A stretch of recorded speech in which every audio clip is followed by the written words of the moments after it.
Sister Debbie, this is your time.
Hello.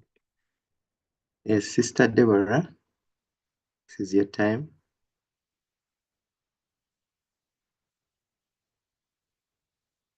Maybe Brother Seth, you can play one hymn as we wait on her.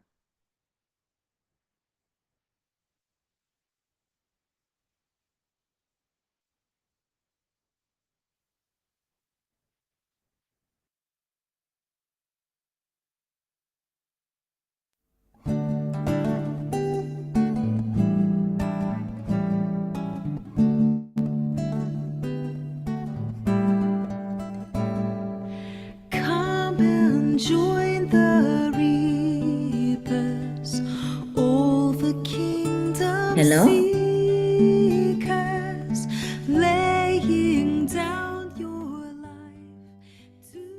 Hello. Hello. Okay, I can hear you. Sorry, I had issues with my audios. Sorry about that. Are you set? Are we set to begin? Yes, we are. Okay, so good evening. I'm going to put my camera briefly, just so you can see who is talking.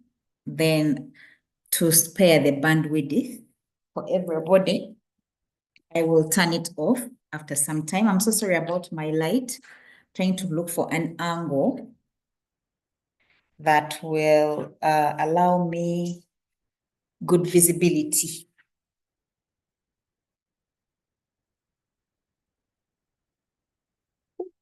I don't know if this is better, but yeah.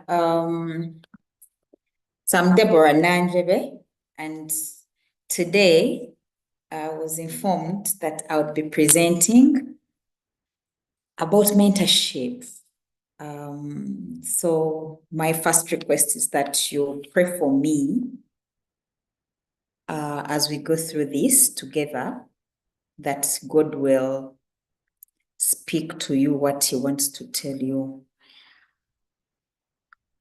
I will pray. We'll begin with a word of prayer. We thank you, Lord, because you've been good to us.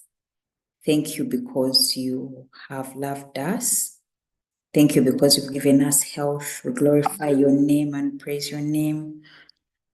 We are going to talk about mentorship, and our humble prayer is that you'll speak to us, that you will guide us, that will glean something for each of us that will help us either to be mentored well or to mentor others well,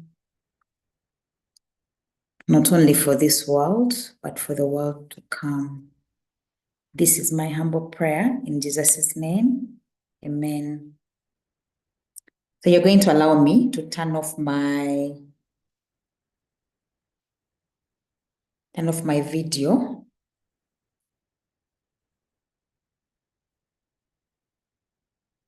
So I'm going to just request you to just somebody randomly tell us, what is mentorship? What do you understand by mentorship when you find the word mentorship?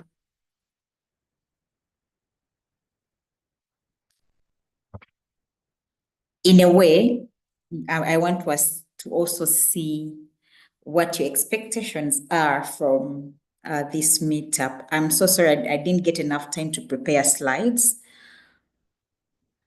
The notification came in a bit late, but I hope you can bear with me as we just share. So what is mentorship? Just unmute and speak.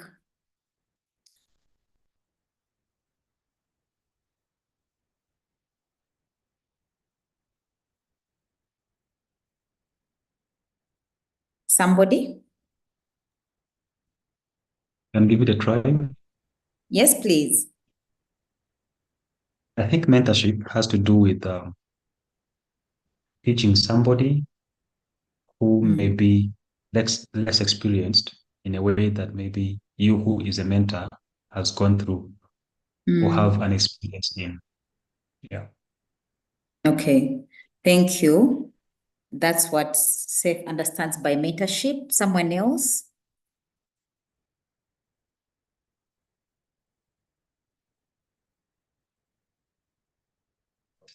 This is David.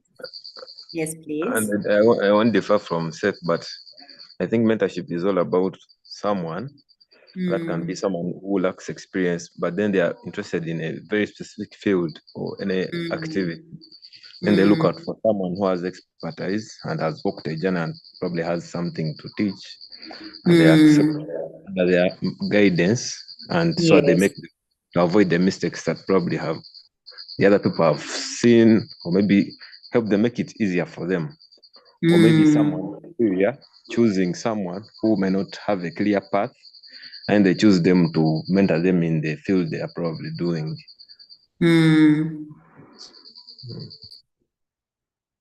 Okay. I think I thank you for those two submissions, and for sure that that is very true. It's very wonderful, and the definitions you've given, and so we are going to look at the same subject. Indeed, for me, the take-home word is guidance, and then the other take-home word is experience.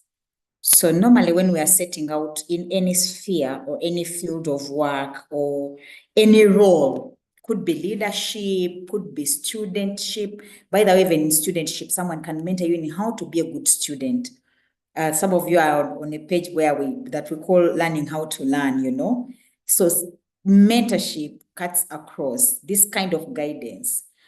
It just comes from somebody with experience, leading and guiding you when you don't have experience, so that you can, first of all, fit better in their shoes, and then be able to execute. The best mentor is the kind that will train you to become even much better than they are. In most cases, the way they will prepare you. So somehow, God has created this as a natural phenomenon, actually. I don't want us to look at it as a very exotic term. By virtue of being parented or being a parent, that is already a mentorship pair, where you have the mentor and the mentee. Those are terms that we're going to keep encountering. We have a mentor, the experienced one, leading and guiding the mentee who is less experienced, but with the goal of seeing to it that these people come out better. They get that, you know, we can get the best out of them. The world can get the best out of them. We are going to look at why mentor and how do we mentor. So why mentorship? Why would one need mentorship? And then how can one mentor others? So it's where we'll end. But the first part that we're going to look at is some biblical examples. And I know as we share these, this will come home. mentorship is a very strong attribute, and we've seen it even in the Bible. It's like the backbone of the Bible. When you see God saying, train your children after me, when your children ask you, tell them, sometimes they're I don't know how to call them, but sentimental, can I call them, not memoirs per se, but things that we attach to certain things in the mentorship process to remind people of key important things and messages and attributes in life. So God will say, maybe put these commandments on, write them on the board, on the doorpost, so that when the children of your children and your children's children ask you, why do we have these? You'll tell them that, we were like this and then God did that. So that's mentorship. Some examples in the Bible of mentoring that we see, one is Moses and Joshua. I think most of us do not know, could have discovered just like me, that actually Joshua was Moses' assistant. Although they worked closely with Aaron, and for the better part of scripture, you never see Joshua. I think Joshua comes out in the limelight that we are used to when they go to spy Canaan with the 12, the 11, so there were 12 of them. And when they come back, only Joshua, son of Nun, as he's called, and Caleb give a positive report. But actually, when you go back to the book of Exodus, I think it's chapter 17, verse 8 to 16, if I recall right. We can check, I'm not so sure. Joshua used to move with Moses, that even when Moses was going to receive the 10 commandments, Joshua was with him. So what happened is that Aaron and the other elders remained at a certain level of Mount Sinai. Then Joshua and Moses continued up to somewhere mid-mountain. Of course, Joshua stayed there, and then Moses now continued to meet the Lord alone. When Moses met the Lord, and God hid him in the cleft of the rock when he asked to see the presence of the Lord, the appearance of the Lord. So when you look at that, because they would work together in the tent of meeting, he showed him everything that needed to be done. That is Moses and Joshua. And as we know, and know so well, after Aaron had died, the children of Israel were perplexed. Who is going to lead us? But God had raised himself a leader through the mentorship of Moses to Joshua. We also, and that brings us to one of the biggest challenges that actually, especially most of our African politics, those of us who suffer poor politics are facing, is the lack of mentorship. No one is mentored to take on the mantle. Everybody who comes to the throne just wants it for themselves and their kindred. They never even think of a day that actually I can wake up tomorrow and the stroke has thrown me down and there would be need for somebody to come into power. But I'll give you an example of South Africa, countries like South Africa, just like we see in the Bible. Even in South Africa, it was the same, that God would select somebody, and then this person is mentored into the role. In South Africa, for example, when somebody will be a president, you are groomed for that role for years. When you look at the Barack Obamas, people, it was not coincidental that Barack Obama came from nowhere and became president, no. But they are groomed, a number of them. You'll check the institutions they go to, they are handpicked beforehand, sometimes even 10, 20 years early. And then they are groomed into the role. And when they realize that this one is more ready, then they are fronted as candidates of those positions. And that's how they are able to carry on the developments of their countries that they formed. So the other person we can look at is Naomi and Ruth. When you read Ruth chapter 1 to chapter 4, to chapter 4, we know that Naomi mentored so well her widowed daughter-in-law Ruth, that after both women lost their husbands, the destitute Naomi guided Ruth to a new life and religion in Israel. Ruth clung to her mentor, eventually meeting and marrying Boaz. So Naomi rejoiced over Ruth's happiness after such a tragedy. Mentors are normally very happy when they see their mentees coming through. coming up and becoming something, becoming somebody. We see Naomi is the one, in fact, that told her, "Go and lie at the feet of Boaz. They are going to thresh. They are going to the threshing floor because they are harvesting wheat. Lie at his feet. When he wakes up and notices you, say, when he asks you this, say this. When he asks you that, say that." You know, that is a mentor. That is mentorship. You coach somebody. You are interested in their well-being. We are going to look at maybe about 2-3 more examples. The other one is Eli and Samuel. We know that the priest Eli mentored young Samuel in the temple, and as a small child, Samuel had God calling him, but he didn't recognize his voice yet. He had not yet learned to differentiate the voice of God from that of Eli or any other adult. So Eli patiently taught the boy to listen and to obey the Lord. Samuel grew up to become a great prophet under his mentor's guidance. This story is in 1 Samuel chapter 3. We see Eli Samuel was doing whatever it took. Eli tells him, do that, he does it, and it will come back to our responsibilities. If I'm being mentored, what is expected of me? If I'm a mentor, what is expected of me? So we see that in Eli, doing the best he could, but we also see Samuel being such a good mentee. We look at Elijah and Elisha. I think for me, this is my favorite pair when it comes to mentorship, biblical mentorship, or mentorship in the Bible, where the prophet Elijah mentored his understudy Elisha, and Elisha left everything to follow and serve his mentor. That is something, another attribute I want us to take note of. So he kept watching as Elijah did whatever he was doing, learning from him, knowing where the secret was. Eventually, he sees Elijah being taken up in a whirlwind. But when Elijah asks Elisha, because Elisha had allowed to be mentored by his mentor, Elijah, he kept noticing and he said, I think I've found the secret to my mentor. And I'm sure even Elijah kept telling him, whatever we do is by the Spirit of God. When Elijah finally asks Elisha, ask for one thing that I should do for you before I leave, Elisha says the exact right answer.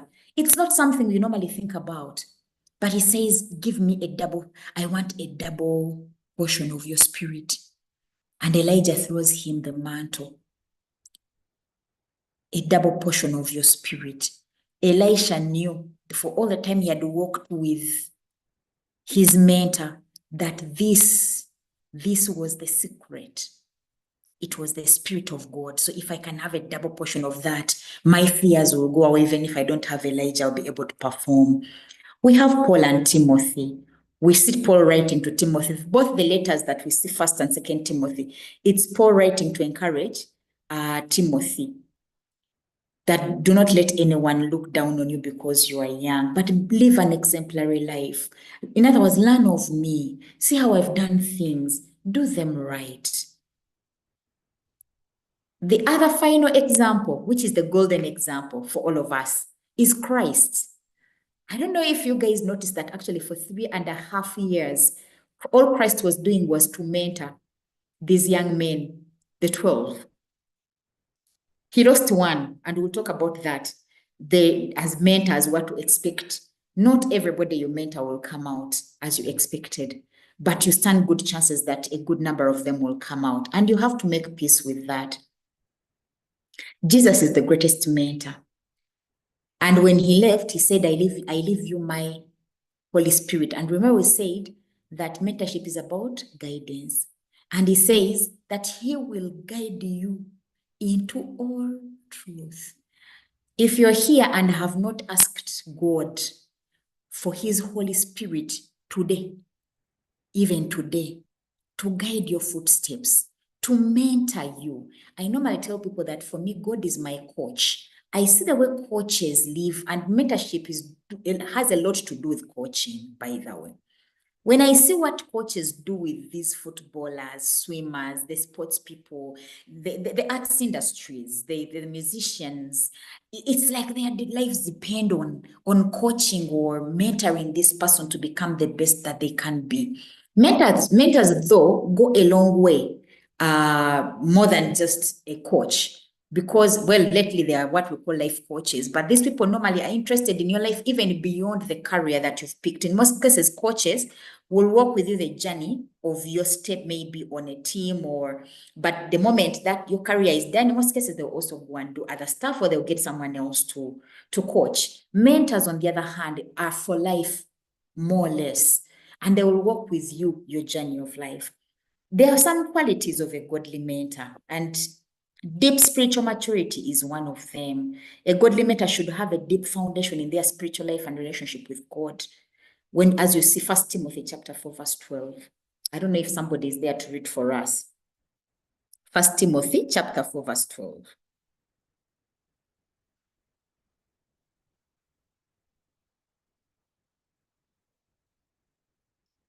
First Timothy chapter 4, verse 12. Is someone there? Okay, let me read. Don't let anyone look down on you because you are young, but set an example for the believers in speech, in conduct, in love, in faith, and in purity. So that means this includes having discipline in Bible study. It includes having discipline in prayer. It includes having discipline in fellowship. It includes having and living out one's faith. Not just talking about it, but living a life of faith. Whenever we show this kind of maturity, in fact, in most cases, people will be drawn to you. They will want to know, how do you do it? How have you done it this far? But we have to let God to, first of all, mentor us and nurture us through, in most cases, the mentors He has put around us. The only thing with spiritual mentorship is that God won't tell you that, Debbie, that is the mentor I've chosen for you. No. But somehow He will set people around you. And before you know it, you realize that whenever I'm stranded in this, I look up to that person. I can ask that person. Actually, that person is reliable. Some of us have chosen very terrible mentors, and that's why our spiritual journeys are also a struggle. But it's actually very important that you get a good mentor, even spiritually, among the people we work with. Of course, the Holy Spirit being the principal and the principal mentor in your life, but also getting somebody that you can talk with, somebody you can share with, and you are sure they will tell you the truth about your situation, but not in a judgmental way, but prayerfully. They will want to see you succeed. They want to see you make it. That kind of person. So John Maxwell one time stated that mentoring is a spiritual reproduction, one life influencing another. Without personal spiritual depth and maturity, one cannot effectively guide others in their spiritual journeys. You also need wisdom and discernment. As the Bible says, if you lack wisdom, ask for it.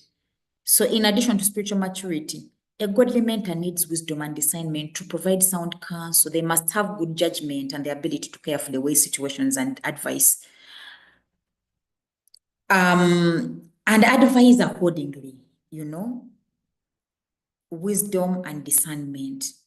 These attributes, for me, I always tell people, this is a gift from the Holy Spirit. Not everybody has the spirit of discernment. Do not be deceived. Not everybody will have wisdom.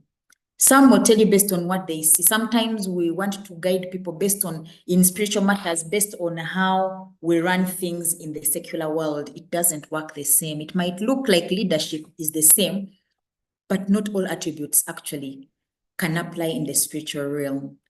In spirituality, we need wisdom and discernment. It's also needed in the secular world, but in the spiritual realm, it's the different kind of wisdom and discernment, the specific one that comes from God. So, and then we also, this one cuts across, even if it's not spiritual, but you need to be committed to developing others. Yeah. You need authenticity and integrity. So, be willing to commit your time, your talents, even your resources to somebody to help them come from one level to the next. That is what qualifies you as a good mentor. Qualities of a good mentee, they have to be eager to learn. Always be eager to learn. Be humble. Some mentees are very difficult. They are not humble. And there is a problem that I've realized. A mentee, you get to learn the first thing you have. Normally, the mentor maybe has about 5 attributes that they think this person can glean from me. I can have about 5 things they can learn from me that I can share with them, and I think they will add something to their lives. The moment the mentee that picks one like this, and they think they do it so well, sometimes they are able to do it even better than you, the mentor, because normally that's your goal as a mentor, and they run off with it and they want to prove to you that now they are the ones who know. But then there are 4 other attributes you've not yet learned, and you're running off with one. So now what will happen when you need the other 4? Or you might never even realize that you need the other 4. So you have the humility. Other than being committed to learn and being eager to learn, have the humility. Yeah. So that means acknowledge that you don't have it all together. Be teachable rather than resistant or defensive when you're given feedback. And don't think too highly of yourself. Be willing to complete many tasks that the mentor suggests, and ask for help when you need it. Yeah. More attributes, there is trust and respect for the mentor.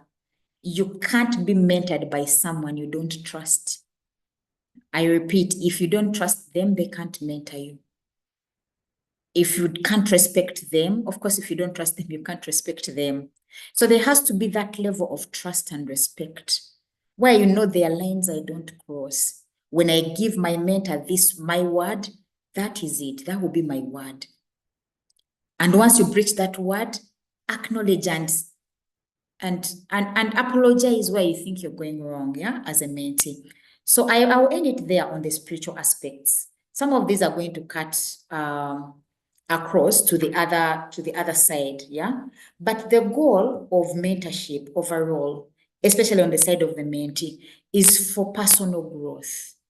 We want to grow, and we want to grow so well. I'm going to give you an example as now I switch to the general terms of the other generalize of the how to mentor, and then also why mentorship and how to mentor.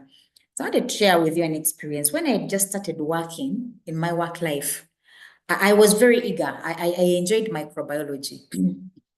For introduction's sake, I'm a microbiologist. I'm a medical microbiologist. But by then I only had my bachelor's, and I had done my research project in my microbiology. So when I went to do my placement at Epicenter, there was a new lab coordinator that had just come. His name is Dr. Yap Boom. But Dr. Yap came, he noticed my abilities. For me, I just went about my business normally. In fact, when they say at the end of the rotation, you had to do an assessment. So I did the assessment. When I finished the assessment, I went home. So he asked me questions. I didn't know that he was watching. So he asked me questions. I was like, so Debbie, where do you want to work? I was like, yeah, I want to go. By then I wanted to work with JCRC. It was the hot place to work with those days. I want to work with JCRC. You see, I tried this, I tried that. So now when you write me a recommendation letter from here, then. So he's like, okay, he kept quiet. So I went home. 2 weeks later, he called me. He's like, Deborah, I have 2 offers to give you.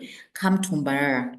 That was a Wednesday. Thursday, I was in Mbarara. He's like, I have 2 offers. I have your recommendation letter ready. It's here. But I also have a job for you here. I don't know if you'd take it. I'm like, okay. Since I didn't have the JCRC job yet anyway, and I was just going to apply for it. Not that they had advertised. I was just going to take my leap of faith. Of course, God in his wisdom chose to place me there. Long story short, I accepted the job. And now this gentleman, I was one of the blessed few that somebody just chooses to see and they choose to mentor you. He chose to mentor me. I didn't know he was mentoring me. But he was so interested in my career life. I kept wondering why. I didn't know. But he saw potential and he self-assigned himself to be my mentor. So he mentored me. Of course, I failed him at some point because I didn't know he was a mentor. I wish he had told me that he's trying to mentor me. Maybe it would have made a difference. But what I'm saying is, sometimes in life, somebody might just see certain potential in you, and they are where they think you want to go. Because when they are older, they are more experienced, they will know. And they try to help you get to where they think sometimes you've not even thought that you can get there. Personally, I hadn't thought I would get there. So for the first time, Professor Yap mentions it to me and tells me, Deborah, I see you maybe heading either being one of the director positions in MSF or being in one of those expatriation positions. I didn't even know what expatriation meant at the time. So I asked him, explain to me what expatriation meant. It's like, now you see like the UN, the WHO, those things. Whenever there was a training, he made sure that I got to know about it. He wouldn't force me, but he would be like, that training is good. You know, it teaches you this and that. Now, given the other knowledge you have in the other thing, when you add on this knowledge, there is a way to bridge the gap and it can help you get there. That is the role of a mentor. Like I told you, I didn't know he was mentoring me. But somehow, because I learned, now I grew into the role of a mentee without knowing that I was a mentee. And I learned to listen to him because I realized this man is full of wisdom and he means well for me. So I kept on following. At some point, he even got a philanthropist to pay for my tuition at London School of Hygiene for my master's. But some other things happened midway there, on my account, actually, not his. And somehow I lost the offer. But he kept looking. He kept looking for opportunities. I remember my first time to fly, I was going to Ethiopia to fly professionally. I was going to Ethiopia. And he's the one who brought that course. He's like, Deborah, there's this course they wrote. Apply. I'll write for a recommendation. He wrote for me a very nice recommendation letter. And we applied, he helped me with the writing. We got the position. I had supervisors the other side on the course in Ethiopia, but he kept on checking. Where have you reached? I'm like, now these guys have said this, that, no, me, I don't know. He's like, no, Debbie, it's okay. It's the end that justifies the means. Let's go through the process. But every step of the way, when I reached a point and I couldn't get, I got admissions into the universities I wanted, but now I had lost the opportunity to be sponsored and I couldn't get a scholarship anymore. He was the one who told me, Deborah, you know what? I think we've tried. Even God knows you've tried. Let's try to do the master's here. It will open up doors for you. That happened. Whenever I would go to Paris, I met him there. Then he would introduce me to people. Meet Deborah, she's a microbiologist, she's like this, she's talented in that. So he would sell you out so that people can buy in, you know. Of course, he became my referee. It is recently actually that I was like, I can't believe I had such strong mentorship from Dr. Yap, from Professor Yap. Job, Can you hear me? Psalms, Proverbs, Songs of Solomon, Ecclesiastes. Hello. Yes, we can hear you. Okay, I had some voices, so I thought, yes. So I was so blessed by Dr. Yap in my life. Now that was my career life. And to date, he's still very interested in my life. Debbie, where are you? What are you doing? Check that course out. Have you heard from the other person? There is this advert. Are you comfortable? Whenever I get anything wonderful, he's the first to congratulate me. In fact, he congratulated me about expatriation when I went to Mozambique, when I was supporting Mozambique and Ethiopia. Before I could tell him, he already knew, he's following you. Now that is what a mentor does. Spiritually, I can say I've been very well mentored by Uncle Elisha Setimba. Uncle Elisha will always check where I am. What am I doing? What challenge do I have? Do I need to be prayed for? Can we pray together? Do we need to talk to somebody? I've also had mentors from my local church in Kanyanya, which mothered me which has mothered me for a long time. And they still check in.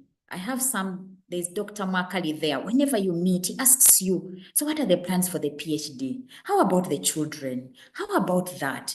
There are also mentors in marriage.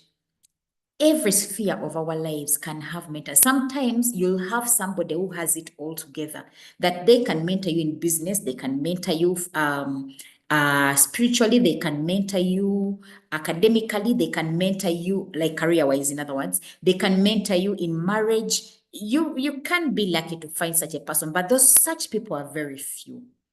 So when you're choosing mentors, actually you might need to choose a mentor, pray about and choose a mentor from that will speak to the different spheres of your life. Normally, I prefer that I get spiritual people, whichever sphere of life, of mentorship, I prefer that that person is spiritual, because I know the kind of advice they'll give me must fit within a certain realm of my operational ability. And that's the only way they will be able to advise me in a way that can fit my life. The beauty with Dr. Yap, he wasn't a very spiritual person, by the way, but he respected and he understood who you are, and he just supported you as you were. So he knew I was an Adventist, so anything to do with Saturday, he never even used to make fun of it. Now you Saturday, I don't know what you're going to do. No. He would just say, Debbie, there's this, there's that. This one is on Friday, it's Saturday. I don't know if we can talk to them and they change this meeting. If they can, we can have it another day. He tries. He even talks. My last trip to Paris in 2022, the meeting I went to attend, and I was supposed to be on the panelist, part of the panelists. They had put it actually on a Sabbath. But Dr. Yap went out of his way and told those guys that the lady coming to speak is not able to present on Saturday because of her religious beliefs. I didn't even talk. So I'm requesting that her session is moved to a Sunday, and that's what they did. Because he knew if I went, it would be very difficult for me, but he stepped in for me. And I made sure that was done before I left Uganda to go, because I told them if it can't be moved, there's no point me traveling. He did that, but he's not getting anything really out of it. He's just doing it. He gets to say, what are you interested in? I've used that example. I've talked to some of the people, even at English Church, and asked them, who is your mentor? I was talking to somebody and I said, do you have a mentor? Whenever you don't have a mentor, chances are very high you're going to get stunted in whatever aspect of your life. Chances are very high you're going to get very, very stunted. You won't grow. There will be no personal growth. You won't know that I need to do some courses. You won't know that you won't have aspirations. Mentors give us aspirations. One of the biggest deficits we have in Africa are mentors we can look to, especially professionally. Who is that person in your life? Now, this is a rhetorical question. Do you have a person in your life that you look to? I'm a pharmacist. Which pharmacist do I look up to that I want to be like? Now, if you identify them, if you're not in their sphere, find ways of getting close to their sphere. It's okay to go actually walk up to somebody. Very few people will say no and say, I'm impressed with what you do. I would like to be your mentee. Kindly, can you mentor me? When somebody comes and they have that desire already, the person who is going to mentor, half the work is done, because you know this person is eager and earnest, and they're being very earnest and they are eager to learn. And this person will pour everything. Most everybody wants to pour everything they have at you. But we have very few of these. Most of the people that have made it in life, even in the business world, they've done a lot of kwara. They can't share it with you. That is the biggest challenge we have, for example, in Africa. But hey, the world is now a global village. Get to look out for some people. When we go for conferences, who are you looking out for? Conferences are supposed to open us up to this kind of environments. When we come to a church, when you see that this person is spiritual, it could even be the Uganda Union leader. Say, I like Dr. Maka, I like his spirituality. Walk up to him and tell him, Dr. Maka, can you mentor me spiritually? Can you be my spiritual mentor? Of course, because he's not in your circles, he may not help you so much. He most probably will say yes, but he most probably will advise that you get someone from your local area. But what I'm saying is get somebody that you think you can look up to in that aspect of life that has those attributes. Let them mentor you. Most of you on the platform are young people. Get that person that you see can help you. better yet, it's much better if they are within the realm of your career. But hey, what I've learned is that great mentors don't even have to be the same career like you are. Some of them might even be a very different career from yours, might have a different career from yours, but they will know who to link you to support you. They will know what book to give you to read. When we are mentoring now, going back to our children, going back to the mentors, I've been lucky to be mentored. I've been lucky to also be able to mentor some people directly and indirectly, sometimes knowingly, sometimes unknowingly. But when you're given the opportunity to mentor, you feel so wonderful, channeling everything you know. And I think I've mentioned this already. If you want to pour down everything you have, you want to make sure this person gets there and they make it in life. You want them to even surpass and excel beyond yourself. That's what gives you joy. And when they keep humble at it and they keep growing, you feel like their success is yours in whatever sphere you're mentoring them into. So my example is there. Maybe when we find more time, as we interact more later on, we could discuss a bit more. But I wanted us to talk about the benefits of mentees, because my question is, right now, what I'm trying to address is why mentorship? Yeah. Why am I saying all these things? Why mentorship? What is in it for us, you know? Why should I go out of my way to look for a mentor? And I think I put my first point down. I tried to categorize these things. Let me get to this other document here. So sorry. So why does one need a mentor? So and they have several benefits. One is guidance, like we've said, expert advice and direction to navigate challenges. You will meet challenges, hurdles in life. Sometimes you're not sure, how do I go about them? When you talk to this person who has the experience, they will guide you on how you can navigate what you thought was a difficult place and you get through it smoothly. Knowledge sharing, learning from each other's experience and insights. Learning from others' experience and insights, you know, what was talked about, discernment, having that spirit of wisdom and discernment. These people with their experience and the time they've taken to look at life and fashion out what makes it in life, how to make it in life. They will have that knowledge they will share with you that you won't have ordinarily. Networking, you know, it's what I told you, that for me, Professor Yap would link you to this one, link you to that one. Like they keep checking out, where are you? What are you up to? Who are you going to? Who can you talk to? So this helps to expand professional and personal connections. My people, I tell you, you need connections. Who you know gets you there, what you know keeps you there. Now the who, in most cases for us, is God using some individual. You don't, and I'm not talking about bribing, by the way, but it's somebody saying, I know the potential of this girl. I know you can make it wonderfully there, Debbie. I'm recommending you for that role. That's what happened for me for the Mozambique job that I went to do, the expatriation. Somebody just handpicked me and recommended me that, Debbie, I know you are the best fit for that job. So they called the other people contacted me. And then we did the processes as they were supposed to be done. But that kind of connection, accountability. So many times we tell ourselves, this is where I'm going to go. I want to reach there.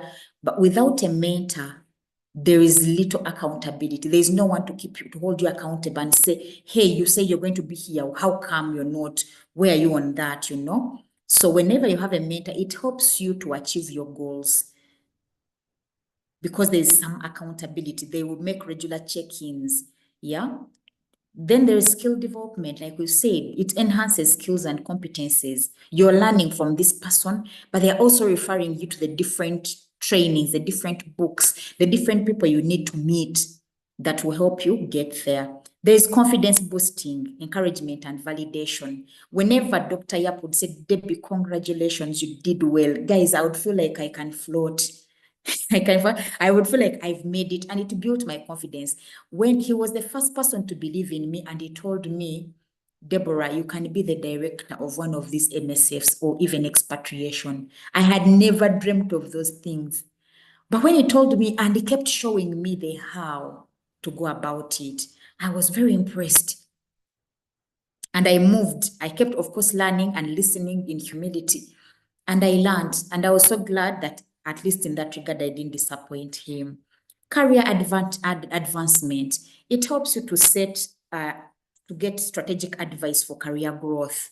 That's one of the roles of mentors. Now you move there, now you do that, apply for that, look at the other one. Problem solving, they always give you a fresh perspective and solutions. There's personal growth. You become, your self-awareness improves, your self-improvement improves, and your resilience improves because they keep tasking you to have the grit, to hold up the passion and the perseverance you need to achieve your goals. And then there is role modeling, the observing and emulating positive behaviors. Mentors can be colleagues or supervisors, they can be industry experts, they can be coaches or therapists. There are even some formal and informal mentoring programs, by the way. Even when you go online, you can look for mentoring programs. And these people will mentor you. They can be online communities or forums. Yeah. It's something that we want to start with the alumni group, more in terms of career growth. But it's a beautiful thing, and we think because we've done it informally and it has worked for a number of people. One of the students we've been mentoring is Yoram, who just left for Ghana. He got his scholarship. Now he's going to do his master's. Personally, I have Emma and Adolf.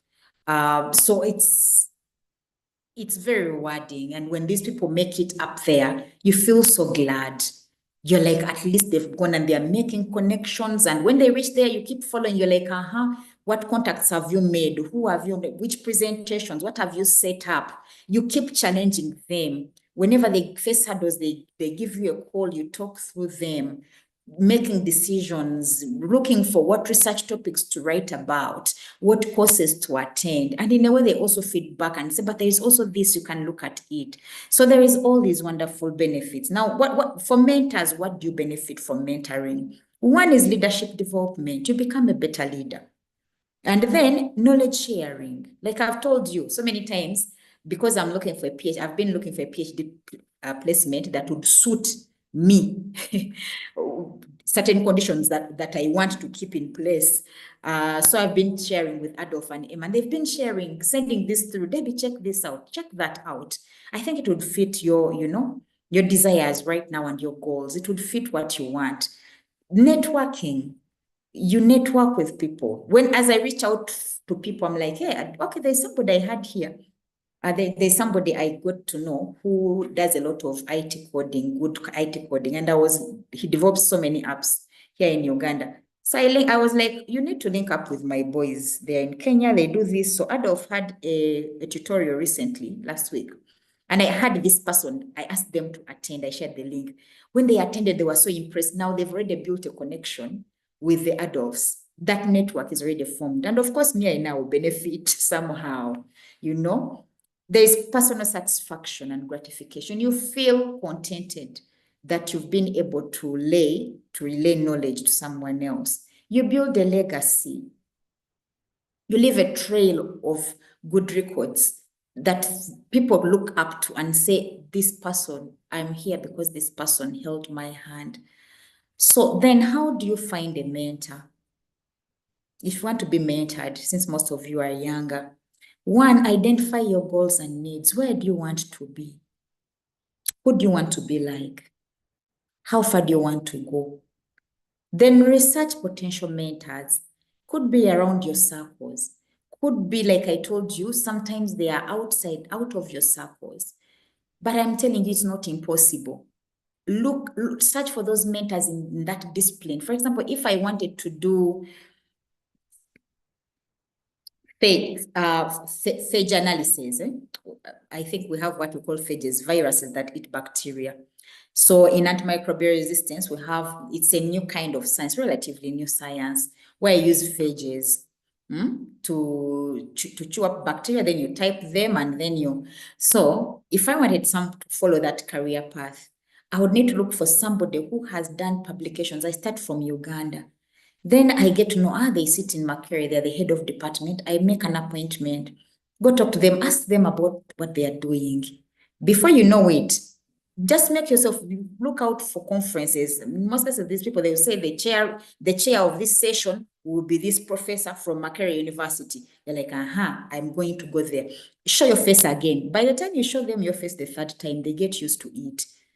Normally, they will let their guard down because you've been in their face more than twice. And then by the time you ask them, I've been seeing you, I'm trying to write on this, I'm trying to do that. Can you mentor me? I'm telling you, like I told you before, chances are very high they will not say no. So reach out and introduce yourself, is what we've said. Then be clear about expectations. What do you expect? I want to work with the UN as well. I'm a council. My name is Council Rahab. I don't know if Council Rahab is here. I'm Council Rahab. I want to work with the UN as a council. What do I need to do? I need you to help me. They'll tell you, okay, begin as a volunteer in the UN, apply to be a UN volunteer. And then we see if you can go through. Once you get into the pool of volunteers, then now we can move you and, that kind of stuff. Be open-minded and receptive.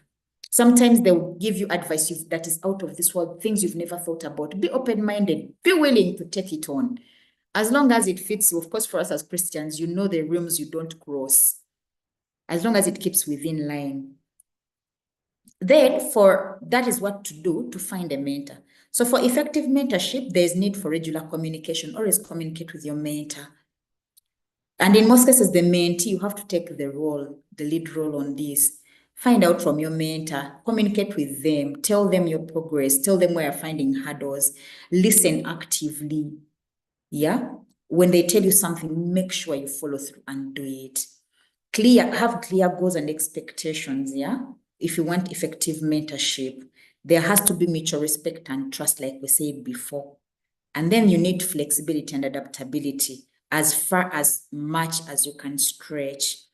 So invest in yourself and your growth by finding a mentor.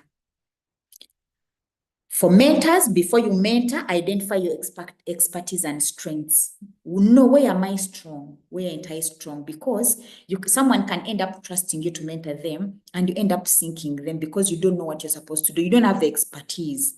So know your expertise, know your strengths. Then where you think you're lacking, you have the liberty to connect this person to another person to help them in that aspect. Don't feel shy. These kids or these young people, not kids really, but the young people are looking up to you to learn how it is done in any aspect. I said it can be spiritual, it could be marital, it could be career, it could be whichever. But you need to identify what you're able to do and what you're not able to do. Where you think you're incapable of doing, refer. But don't refer and leave. Refer and keep supportive. In a way, it also builds your networks. Then define your mentoring goals and objectives. Why are you mentoring? What are the objectives you want to achieve with this young person? And let me tell you, it's very rewarding when you see somebody with potential and you see they can get somewhere. Pick on them if you think you have the abilities. Pick on them and run off with them. Help them to go through the steps. Help them to walk a smoother road than you did, because most of us didn't know these things. A few of us were lucky to have people that mentored us out of their mercy. But if somebody picks on you and says, please mentor me, or you identify somebody and say, this person can benefit from my mentorship, I'll mentor them to become better microbiologists. Please do it. And as you do it, determine the goals and objectives you want them to obtain. Determine your availability and commitment level. How available are you for this person? How committed are you? To look out for information, to see something and you say, this book will benefit my mentee. Consider your communication style and preferences. Yeah. So I think we've gone through a lot of it, but in most cases, the mentor-mentee relationships, you always need to have regular meetings to do some self-reflections.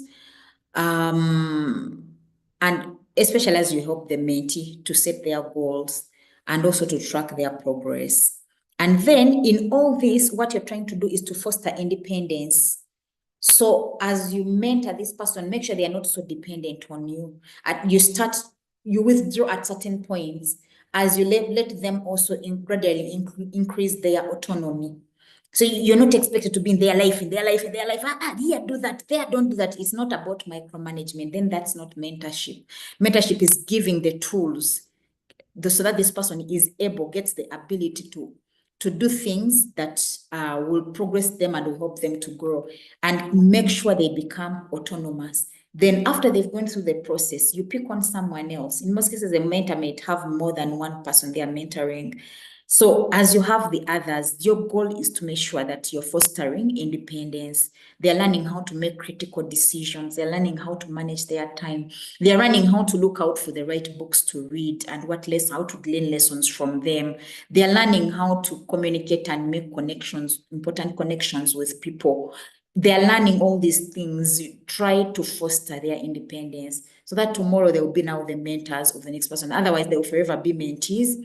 And then they'll never mentor. But then don't forget that you are a mentor for life. Once a mentor, always a mentor for that person for life. So once in a while, they'll come back to you and check in with you. But it will be a once in a while thing. Now I've grown, I'm 50 years old. I want to stand to be the VC of Barra University. What do you think? The mentor will advise you and say, okay, if you're 50, they retire at 60, you have only 10 years. Let's take 5 years. Let's try to squeeze ourselves into maybe into institution in Makerere or in Kabale. See if we stand a chance, something like that. So mentors, we always go back to them once in a while. I think let me throw in just two more points here on effective mentoring techniques. One is active listening for the mentor. Be a very active listener. Listen actively. Don't try to propose solutions. In most cases, it's better you just paint pictures and then the person teases out the answer for themselves. The mentee teases out the answer for themselves. That way, they will keep, it feeds into what we said of fostering autonomy, but it also helps them to learn the skills of problem solving, open-ended questioning. Ask open-ended questions. What would you think? It's not a yes or no. Be empathetic and understanding. Sometimes the mentee may fail to meet the objectives or whatever you want, the goals you've set for them. Be empathetic. Do regular check-ins as well. Be flexible and adaptable as well. Also yourself. Celebrate success when they make it. Take them out and toast and tell them you did it. Tap them on the back. It will take them a long way. And then address challenges. Yeah. So I think I will not go beyond this. It's already time. I'm 1 minute in. I don't know if there is provision to have a few questions. If not, I had one story to share, but because of time, I think I won't. But let me hand over to the moderator. Thank you.